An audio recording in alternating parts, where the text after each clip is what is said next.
Black hole अंतरिक्ष में मौजूद एक ऐसी भयानक चीज है जिसे आज तक वैज्ञानिक समझ नहीं पाए। ये इतने खतरनाक होते हैं कि सूरज जैसे बड़े सितारे को भी पूरी तरह निगल सकते हैं। आकार में भले ही ये सूरज से छोटे हों, लेकिन इनके अंदर हजारों सितारों को निगलने की क्षमता होती है। ये जितने सितारों को निगल लेते हैं उतने ही बड़े हो जाते हैं। कुछ ब्लैक होल तो इतने बड़े होते हैं कि ये पूरी आकाश गंगा को भी निगल सकते हैं। अगर ऐसा कोई ब्लैक होल हमारी धरती के पास आता है तो कुछ मिनटों में ये हमारी धरती को पूरी तरह से निगल सकता है और हमें इसका पता भी नहीं चलेगा। मतलब 1 मिनट के अंदर हमारा वजूद ही खत्म हो जाएगा। आइए आपको बताते हैं कि आखिर ये ब्लैक होल कहाँ पर है और क्या इससे हमारी पृथ्वी को खतरा है। पिछले कुछ सालों से ब्लैक होल में वैज्ञानिक की रुचि विशेष तौर पर बढ़ी है। ये खगोलीय पिंड वैज्ञानिक ही नहीं आम इंसानों में भी कौतूहल पैदा करता है। ऐसी चीज जो प्रकाश तक को अपनी ओर खींच ले, उसके बारे में जानना नामुमकिन सा लगता है, लेकिन वैज्ञानिकों ने उनके बारे में काफी कुछ अप्रत्यक्ष रूप से जाना भी है। अब वैज्ञानिकों को पृथ्वी के आसपास स्थित एक ब्लैक होल के बारे में पता चला है। यूरोपियन साउदर्न ऑब्जर्वेटरी ESO के खगोलविदों ने इस ब्लैक होल की खोज की है।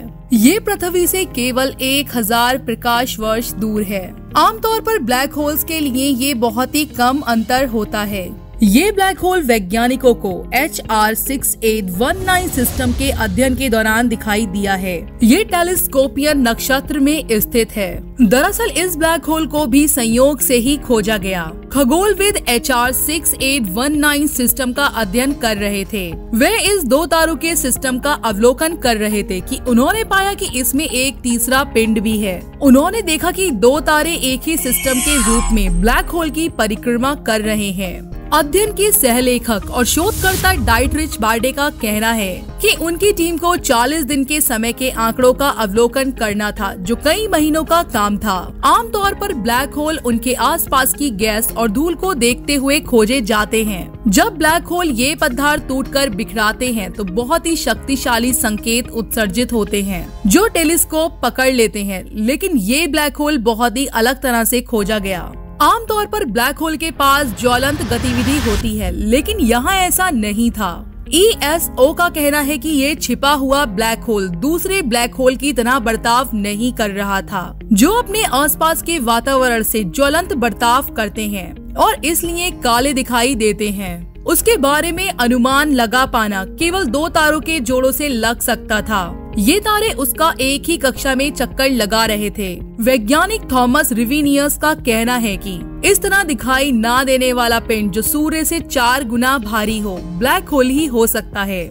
जब अंतरिक्ष में कोई पिंड किसी दूसरे पिंड का चक्कर लगाता है तो स्वाभाविक है कि केंद्र में स्थित पिंड का द्रव्यमान या भार चक्कर लगाने वाले पिंड से बहुत ही ज्यादा होगा। ये उस परिक्रमा लगाने वाली कक्षा पर निर्भर करता है। यदि हमें चक्कर लगाने वाले पिंड का भार का अनुमान हो जाए और उसकी कक्षा का पता चल जाए तो केंद्र में स्थित पिंड के द्रव्यमान का अनुमान लगाया जा सकता है। इस मामले में भी वैज्ञानिकों ने यही किया। उन्होंने पाया कि तारे का वजन और उसकी कक्षा के अनुसार केंद्र में स्थित पिंड का भार बहुत ही ज्यादा होगा, जो कि इतना कम क्षेत्र में तभी संभव है जब केंद्र में स्थित ब्लैक होल हो। बात यहीं तक नहीं रुक रही है। वैज्ञानिकों को लगता है कि ब्लैक होल की खोज उन्हें एक और सिस्टम की ओर ले जा रही है जिसका अवलोकन चल रहा है। एक अन्य शोधकर्ता मैरी एन हेइदा का कहना है कि टीम में एक और LB1 नाम का सिस्टम देखा है जिसमें ऐसा ही ब्लैक होल हो सकता है, लेकिन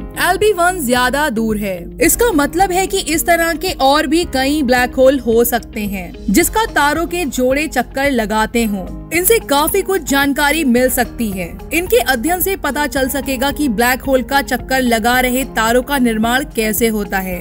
इन तारों का दुर्लभ भार शुरू से सूर्य से 8 गुना ज्यादा होता है और बाद में सुपरनोवा विस्फोट से इनका अंत होता है और फिर ब्लैक होल बन जाते हैं। तो दोस्तों, ब्लैक होल से जुड़ी ये जानकारी आपको कैसी लगी, हमें कमेंट बॉक्स में कमेंट करके जरूर बताएं। ऐसी ही वैज्ञानिक जानकारी वाले वीडियोस देखने के लिए आप हमारे चैनल को सब्सक्राइब करें। धन्यवाद।